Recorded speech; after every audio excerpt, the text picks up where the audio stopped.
Estamos viendo momentos de inflación muy importantes, no solamente en México, sino en todo el mundo. Hay toda una serie de circunstancias nacionales e internacionales que están incidiendo sobre este proceso. Pero muchas veces los políticos se preocupan, lo vemos en Europa, lo vemos en Estados Unidos con el aumento en los precios de los combustibles, lo vemos en México. De hecho, aquí el presidente de la República, Andrés Manuel López Obrador, está proponiendo un programa, un pacto con las principales empresas del país para tener precios justos en alrededor de 24 productos de la canasta básica. ¿Qué son los precios justos? A mí me gustaría preguntarle a Arturo Dam. Arturo Dam es economista, es filósofo, autor de muchos libros en la materia, profesor de la Universidad Panamericana. Siempre me da gusto platicar contigo. Mi primera pregunta es, ¿qué es un precio justo? ¿Y cómo puede un gobierno fijar un precio justo en colaboración con las mayores empresas, porque pues no puede estar negociando con todas las empresas del país? Así es, Sergio. Muchísimas gracias por la invitación. Mira, un precio justo, para decirlo rápidamente, es una entelequia, ¿sí? Es un error gravísimo hablar de precios justos, y lo maravilloso del caso es que este error lo venimos arrastrando desde la época de los filósofos griegos, quienes ya se preguntaban por el precio justo. Por ejemplo, Santo Tomás de Aquino en la Edad Media escribió con relación al precio justo. Pero ¿por qué digo yo que es un error? Porque mira, Sergio, lo único que puedes calificar de justo o injusto es la conducta humana. Es lo único que se puede calificar de justo o injusto. Y un precio no es conducta humana. Un precio es una razón de cambio, tanto de X por tanto de Y. 15 pesos por 350 mililitros de café. Eso es un precio. El precio es consecuencia de la conducta humana, del acuerdo entre el oferente y el demandante, que permite la realización de conductas humanas como es el intercambio.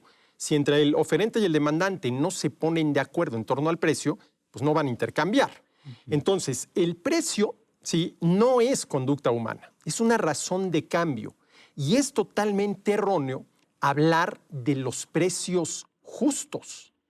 A ver, si subió mucho el precio del aguacate, pero para mí mi aguacate diario con su aceite de oliva es absolutamente indispensable y estoy dispuesto a pagar esos 200 pesos el kilogramo. ¿Es justo el precio? Yo creo que sí, porque si tú estás dispuesto a pagarlo, nadie te puso una pistola en la cabeza para que pagaras ese precio por el aguacate. ¿Dónde está la injusticia? Ahora, claro, tú como consumidor de aguacates, pues tienes el interés de conseguirlos al menor precio posible. A lo mejor si veo que están aquí a 200, pero aquí están a 90, pues me voy por el lugar en que están a 90. Te vas con el a 90 y empiezas a generar competencia entre los oferentes de aguacate, ¿no?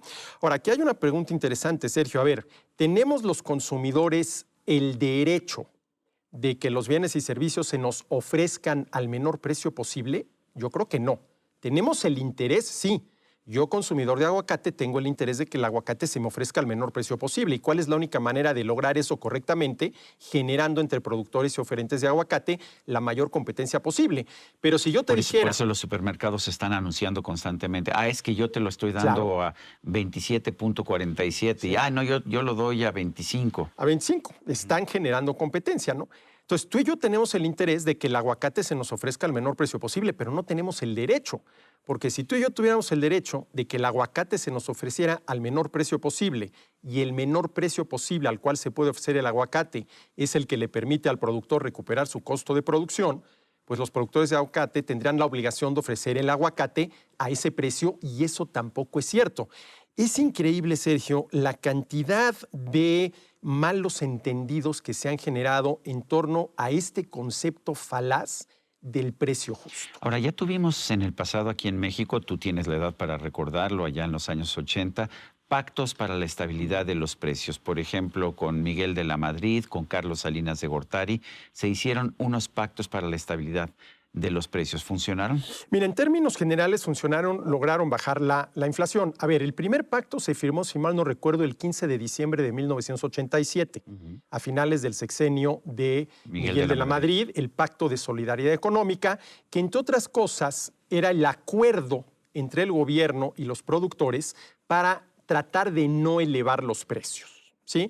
Y al final de cuentas, este pacto se firmó pues, cuando la inflación andaba pegándole al 180%, 1987, en un año bajó al 50% y al siguiente año andaba ya alrededor del 15%, Sergio. Entonces, sí funcionaron, pero ojo, eso no fue un control de precios impuesto por el gobierno. El gobierno no llegó y dijo, a ver, el precio de estos productos es tal y hay de aquel que lo ofrezca a mayor precio. Fue algo, por eso se llamaban pactos, digámoslo así, acordado con los productores, con los oferentes. Ahora, claro, si en este momento se llegara a un acuerdo así en México, ¿cuál sería una de las consecuencias? Que los productores y oferentes tendrían que sacrificar cierto margen de utilidad para mantener los precios a un cierto Pero nivel. a ver, están negociando con las grandes empresas. Las grandes empresas tienen costos muy diferentes que las pequeñas empresas. No es lo mismo un productor enorme, uno de los mayores productores de leche, de queso, de cualquier otro producto, de pan, que los pequeños productores.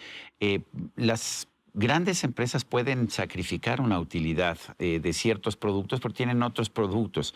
A lo mejor una empresa de pan sacrifica en el pan, pero saca una rentabilidad en las golosinas que más que le compensa lo que está sacrificando. Y sin embargo, pues matas al pequeño productor porque ese no tiene cómo sacrificar su utilidad. Así es, y eso es también lo que hay que tomar en cuenta, ¿no? A ver, ¿cuál es el precio, sí, al cual se podrían comprometer todos los grandes y los pequeños para no afectar, porque ese precio estaría ya menor a sus costos de producción, a los más pequeños? Porque eso, Sergio, entonces resultaría contraproducente. Pero no es más fácil que haga eso el mercado, ¿no Pues sirve claro, para eso el mercado? Eso es lo que hace el mercado, sobre todo si nosotros, los consumidores, generamos la competencia entre los oferentes, ¿no?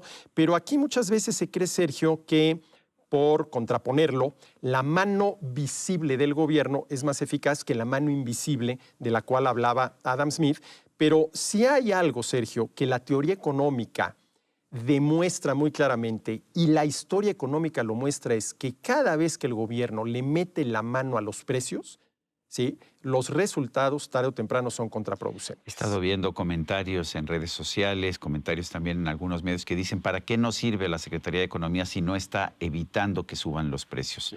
¿Para eso sirve la Secretaría de Economía? Claro que no es más. Mira, esa es una pregunta. A ver, yo siempre he dicho que en una economía de mercado, una Secretaría de Economía sale sobrando, ¿no? Pero bueno, ese ya es otro tema. Sí, no, a ver, la Secretaría de Economía no está ahí para vigilar los precios. En todo caso, Sergio, esa tarea sería del Banco de México, porque el encargado de controlar la inflación es el Banco de México, no la Secretaría de Economía, no el gobierno federal, no Pero la el Banco de Presidencia de la México no República. lo hace controlando precios, sino en todo caso subiendo o bajando la tasa de interés. Las tasas de interés, lo cual puede tener un efecto sobre la inflación, pero también sobre el crecimiento, la creación de empleos, la generación de ingresos, Sergio. Ahora, déjame decirte lo que yo considero la amenaza grave en México con relación al control de precios. Y es precisamente lo que dice el tercer párrafo, Sergio, del artículo 28 de la Constitución, que cito textualmente, dice: las leyes fijarán bases para que se señalen precios máximos a los artículos, materias o productos que se consideren necesarios para la economía nacional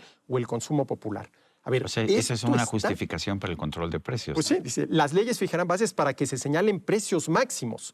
¿Eso qué quiere decir? Que alguien le dirá a los productores, a los oferentes, a los vendedores, este producto no lo puedes ofrecer por arriba de este precio, que es el precio máximo que yo determino. Y si el precio máximo no me conviene, pues dejo de producir el producto, y ¿no? si a ese precio máximo no recupero mis costos de producción, simple y sencillamente estoy generando escasez. ¿Cuál ha sido la experiencia histórica con los controles de precios?